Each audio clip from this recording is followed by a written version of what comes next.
Ano ba ang meron dito sa Czech Republic, mga kababayan? Tara, samahan nyo akong libutin itong sentro ng Prague. So dito, mga kababayan, sa center ng Prague ay merong maliit na bus kung tawagin or bus tour. Nag-withdraw ako ng koron kung tawagin, koron, at magrerenta ako sa loob ng 1 oras. Lilibutin itong center ng Prague, ano?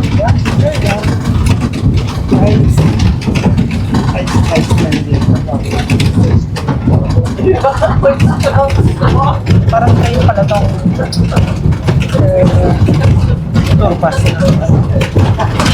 Při osídlení Prahy. Přestože je důležitým zdrojem a dodává hlavnímu městu romantické prostředí, dokáže se často proměnit v nebezpečný živel. Naposledy v roce 2002, kdy povodně zaplavily Prahu, včetně metra, zoologické zahrady a historického centra, kde způsobily obrovské škody. At the moment, we are driving towards the Art Nouveau Czech Bridge, which is the shortest one connecting the two banks of the river Vltava. Vltava is the longest and most significant Czech river and was key especially during the first settlement of the area. Even though it has given the capital its typical romantic nature, it can also become dangerous, as it did in 2002, when it caused great damage as it severely flooded the city, including the zoo, the underground and the historical centre. So napakadaming sightseeing bus dito, mga kababayan, diba? Subukan, maglalakad kami dito. Nakikita niyo yung transportation, napakadaming yung tram, parang Krakow sa Poland. So ito ang capital ng Czech Republic, mga kababayan.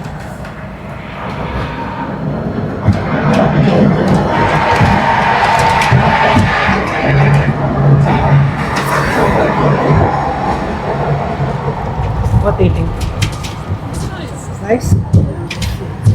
Of course, my personal boss. She is here.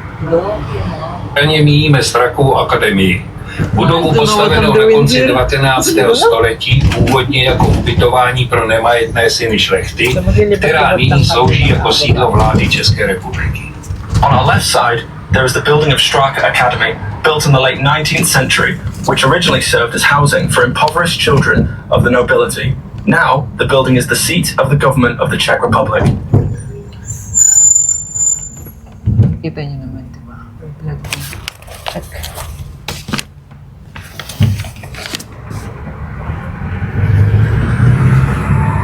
What do you think? Czech Republic?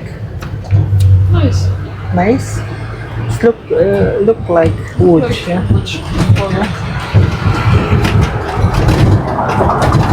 So enjoy the good weather here, yeah? So sasabihin namin yung ganda ng sikat ng araw dito ng babae. Dahil bukas, according sa weather forecast, ay maulan. At alam niyo, pag maulan, mahirap ko lakad at mamasyal pag no? So ito na naman yung old practice, yung road. Kaya medyo maingay yung sasakyan kasi diba? Dahil yung patong yan, kalsadang patong.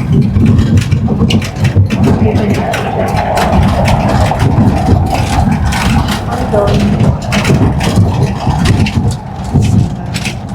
yung sasakyan namin.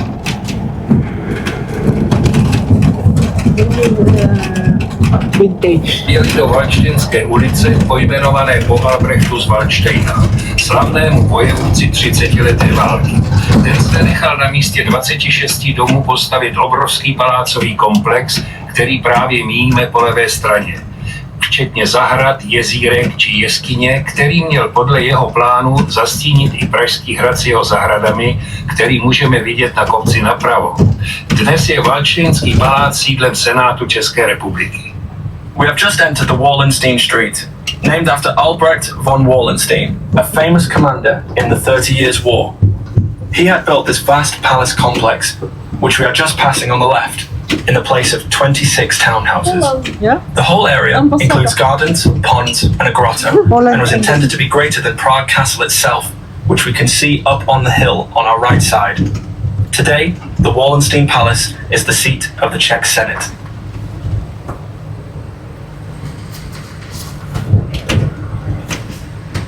Diba? Ganito dito sa Europe, magkakamukha yung mga buildings. Halos may ganitong building sa Poland, mga kababayan. Kung nakapunta kayo ng Łódź, so parehong-pareho. Ibang part ng Italy, ganito rin yung style. Ibang part ng Germany, ganito rin yung style. Kaya, hindi surprise kung nakakapag-ikot-ikot kayo ng Central Europe, mga kababayan, kasi pareho lang yung buildings, yung structure. Dito makikita marami yung flag kasi maraming museum. So pag maraming museum, government buildings, maraming flag na naka-bandera, ano? O nakasabit.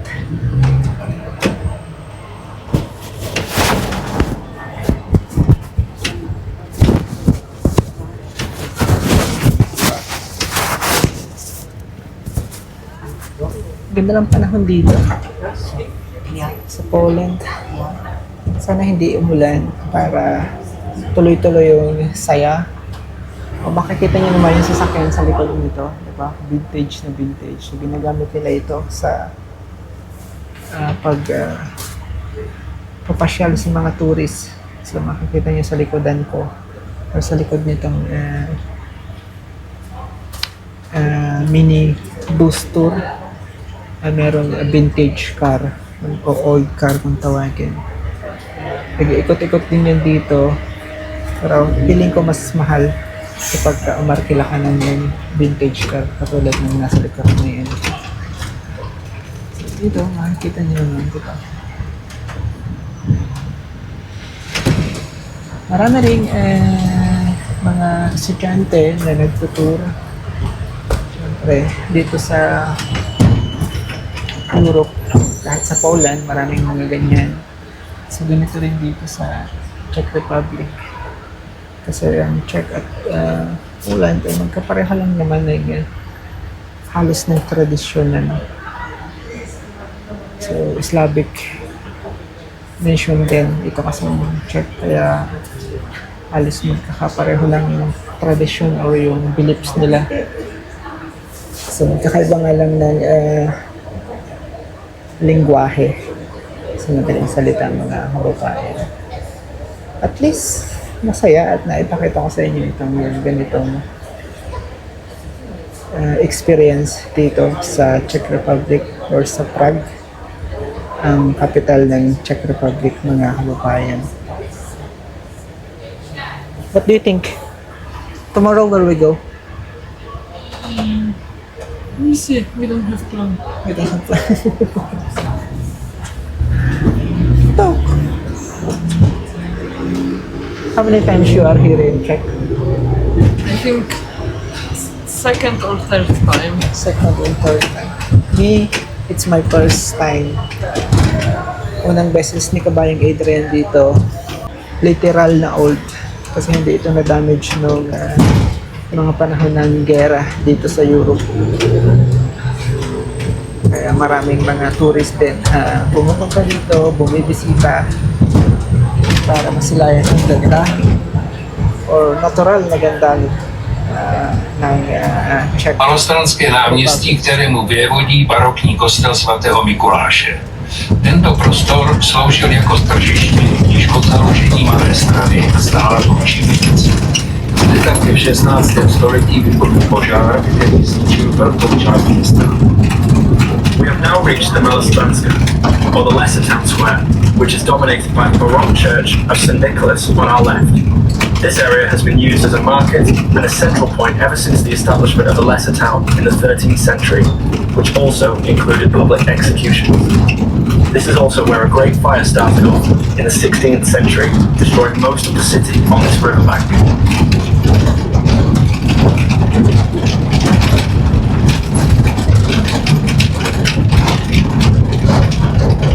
Medyo maingay kasi yung road ay old style.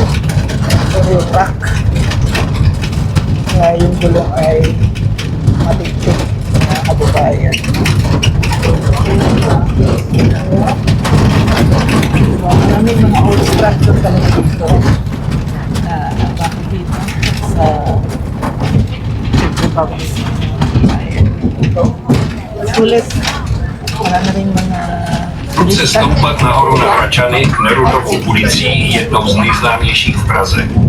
Typická pro tuto ulici jsou domovní znamení, která jsou umístěna nad vchodovými dveřmi. Podle nich jsou domy pojmenované a také často souvisí s povoláním jejich dřívějších obyvatel. Můžeme zde tedy například vidět dům u dvou slunců, u tří houstiček či u osla v kolébce. Zdejší domy jsou sice původně středověké, ale díky již zmíněnému požáru mají novější, především barokní či klasicistní fasády. Bydleli zde nejen slavné české osobnosti jako Jan Neruda, po němž je ulice pojmenovaná. Častými hosty zde byl třeba i Wolfgang Amadeus Mozart, Josef Haydn či Giacomo Casanova. We have just started the steep climb to Hračany through the Neruda Street, one of the most famous streets in the city. The house signs you can see above the front doors are unique to this street, as they often signify the vocations of past inhabitants. The houses are also named after the signs, such as the House of the Two Sons, Three Little Violins, or the Donkey in a Cradle. While the houses date back to the Middle Ages, they have newer, mostly Baroque or classicist facades because of the fire mentioned earlier. Many famous Czechs have lived here, including Jan Neruda, whom the street is named after, but Mozart, Haydn, or Casanova were also among frequent guests here.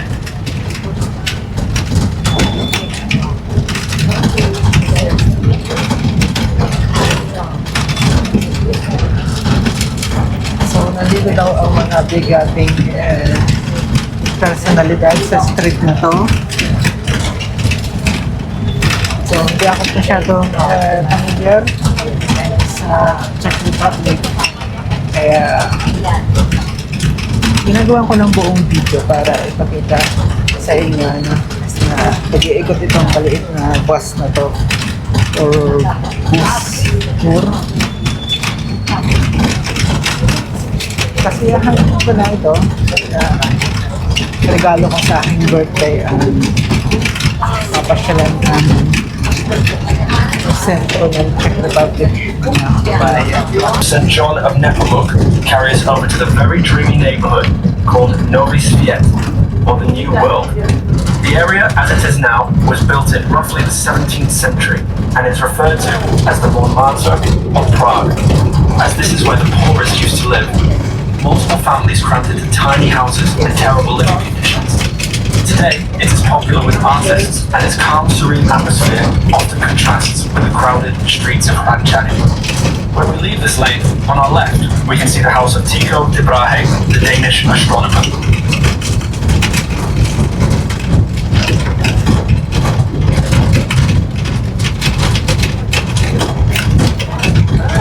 So yan, mga kababayan, napakagandang istorya at karanasan masubukan yung ganito pag nalakbay o pag-bisita sa masasakilan lang old structure dito sa Europe, Prague or Czech Republic ng kababayan kasi hindi na ito language na World War ng gera. Kaya marami pa rin na kumista ako nabuto dito, makikita naman sa panel mga turistang dito. Můžeme nahlédnout do jeleního příkopu přírodní rokle, ve které se dříve chovala lovná zvěř. Nad jeleným příkopem stojí klasicistní lumpeho vila, ve které bydlí prezident republiky. Příkop původně sloužil jako obranná bariéra kolem celého hradního komplexu a kromě jelenů zde v době první republiky byly chováni i medvědi. On the right, you can now see the deer boat, a natural ditch inhabited by deer and wild animals until the 1800s. On top of the moat, there is also the Buhay Villa, a classicist villa serving as the president's personal residence. The original purpose of the moat was of course to protect and defend the castle complex, but also bears were kept here along with deer during the First Republic.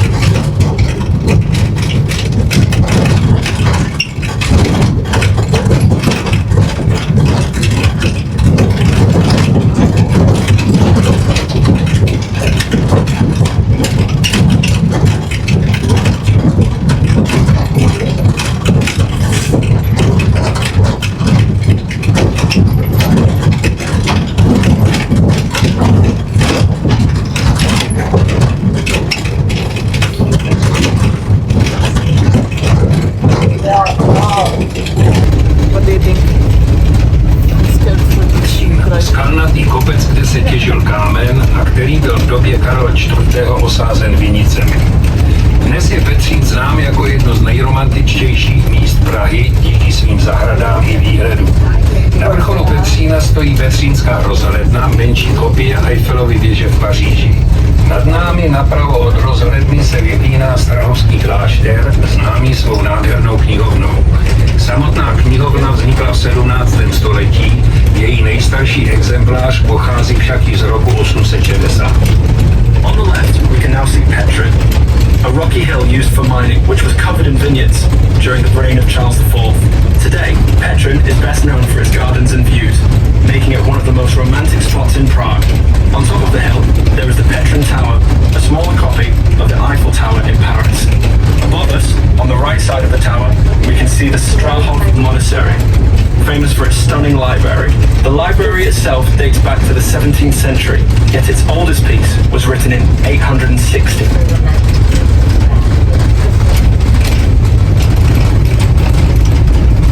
Pabundok. Pabundok itong style nila. Check.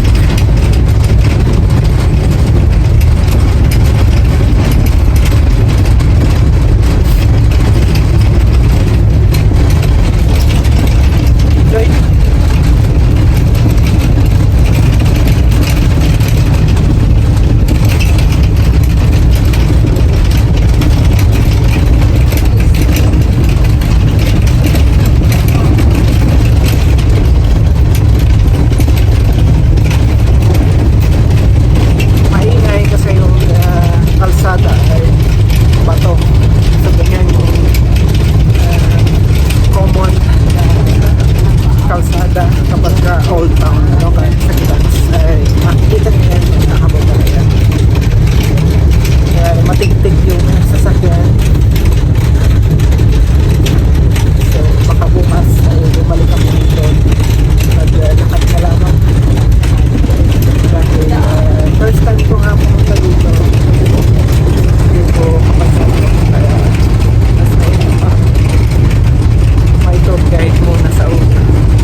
Just different language, huh? Tánské náměstí pojmenované po Loretě, souboru barokních budov, včetně kaple, kostela a kapucínského kláštera, které můžeme vidět po levé straně dole pod námi. Loreta je světoznámá svou zvonkohrou ze 17. století a klenotnicí.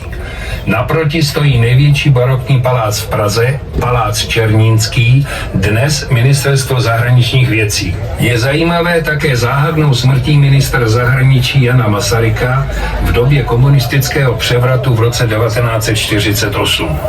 We have now reached the Loreto Square, named after the Loreto, a group of Baroque buildings including a chapel, church and a Capuchin monastery, which we can see down the hill on our left. Loreto is renowned for its 17th century chimes and a treasury. The large building standing on the opposite side is the Czernin Palace, the biggest Baroque palace in Prague. Today, it is the seat of the Ministry of Foreign Affairs, and among Czechs, it is also well known for the mysterious death of Minister Jan Masaryk during the communist coup of 1948. It's good that we have a translator in English. So para dun sa mga kababayan ko sa Poland na gustong pumunta dito sa Czech Republic or sa Prague, syempre at least meron kayong idea kung mapanood nyo tong video na to, ano. So ito ay regalo ko sa aking sarili dahil kaarawan ko ngayon, kaya ini-enjoy ko lang. Yes. What do you think? You will walk tomorrow? Yeah, in some of these places. Some of these places, yeah. I think it's close, yeah. Not connected. It's only one stop surrounding.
decorated house. It was built at the end of the 16th century when the village of Hradčany was pronounced to be a town, and later it was rebuilt to be a residential house.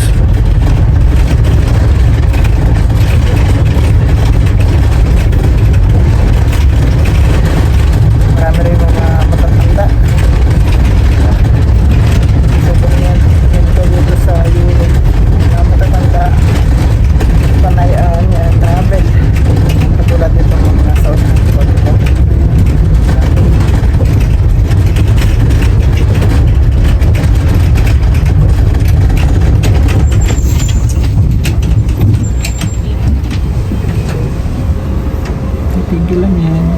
Jsme na Hradčanské náměstí. Jehož dominantou je Pražský hrad, stojící přímo před námi. Pražský hrad je již od 10. století sídlem vládců českých zemí, od roku 1918 sídlem prezidenta. Celý komplex je tvořen desítkami objektů, včetně chrámu svatého Víta či Zlaté uličky, stejně jako reprezentačních a rezidenčních prostor. Stavba celého hradu trvala celých 1000 let, od 10. až do 20. století, a právě proto jeho celková podoba možná není typická pro klasický hrad, jedná se ale o největší hradní komplex na světě. Díváme-li se směrem na hrad, po pravé straně vidíme sochu prvního československého prezidenta Tomáše Garrigua Masaryka. Mezi ním a hlavní branou stojí rampa s překrásným výhledem na město. Uprostřed náměstí, tedy nalevo od nás, stojí morový sloup z 18. století. Na místě, kde se konaly bohoslužby v době morové epidemie z roku 1713. To byla sice poslední morová epidemie, která se přehnala přes české země, bolestivou smrtí však připravila o život více než třetinu tehdejšího pražského obyvatelstva. We have just reached the Hradčanské Square, which is overlooked by the Prague Castle, which is right in front of us. The castle was the seat of Czech kings ever since the 10th century, and since 1918 it is the seat of the president. The whole complex entails dozens of buildings, including the Cathedral of St. Vitus, the Golden Lane, but also the representative and residential areas. The actual building of this castle took 1,000 years, taking place between the 10th and the 20th century. That is why its overall appearance may not be the most typical for a castle, yet it is the biggest castle complex in the world. If we look towards the castle, we can see the statue of the first Czechoslovak president, Tomáš Garrigue Masaryk, on our right-hand side. Between the statue and the main castle gate, there is a ramp with a wonderful view of the city. In the middle of the castle square, on our right, there is a Marianne column, signifying the end of a plague epidemic. This is where multiple church services took place during the epidemic of 1713. While this was the last time the plague was widespread in the country, it caused a very painful death for more than a third of Prague's population. On the right side of it, and in front of us, is the building of the Philosophical Faculty of Charles University.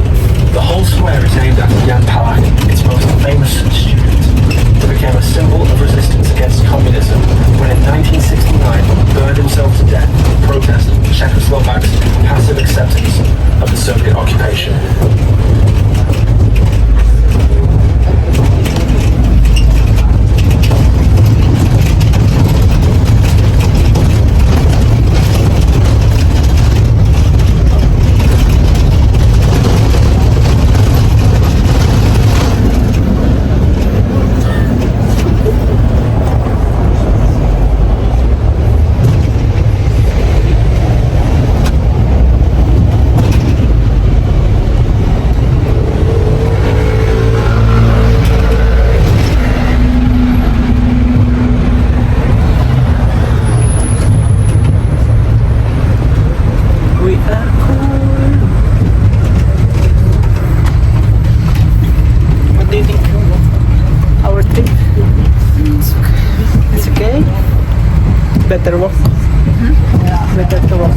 Pražského židovského města, protože po pravé straně právě projíždíme kolem zdi starého židovského hřbitova. Ten byl založen v polovině 15. století, obsahuje asi 12 000 náhrobků a přestože nepokrývá malou plochu, nestačil potřeba města a tak bylo postupem času nutné navyšovat jeho půdu, takže ve výsledku byly zesnulí ukládáni až v 10 vrstvách nad sebou. We are now returning back to the Jewish town. To our right, there is the wall of the old Jewish cemetery. It was established in the 1400s and it comprises around 12,000 tombstones. Although it covers a large area, it was not keeping up with the growing needs of the city, and thus it became necessary to bury the dead in up to 10 layers on top of each other.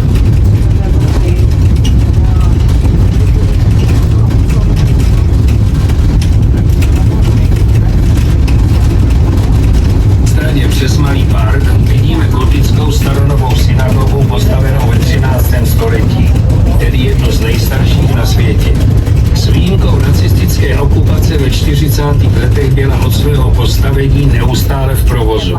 Je to hlavní synagoga pražské židovské obce a podle legendy je na její půdě uložen slavný golém, oživená socha plnící příkazy svého pána a stvořená za účelem ochrany obyvatel židovského geta. On the right, across the park, there is the Old New Synagogue, built in the 13th century, therefore one of the oldest ones in the world. With the exception of the Nazi occupation in the 1940s, it has been in continual use ever since its completion.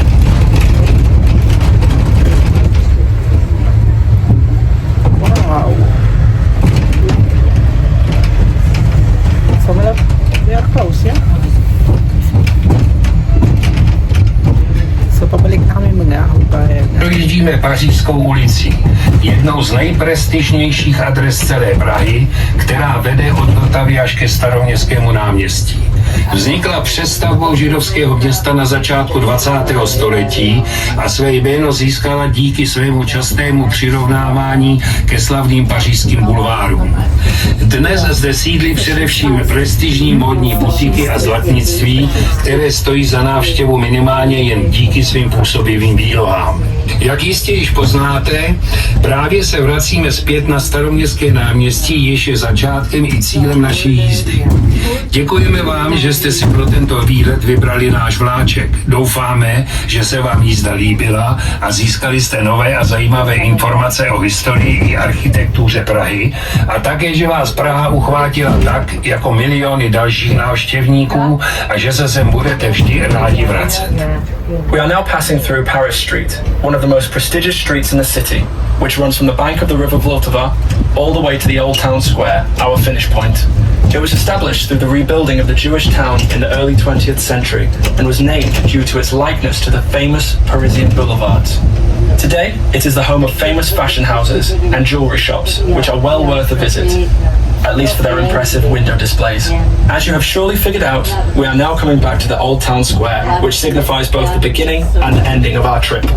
We want to thank you for choosing us to show you around Prague. We hope you've enjoyed the journey and found out some new and interesting information about the history and architecture of Prague.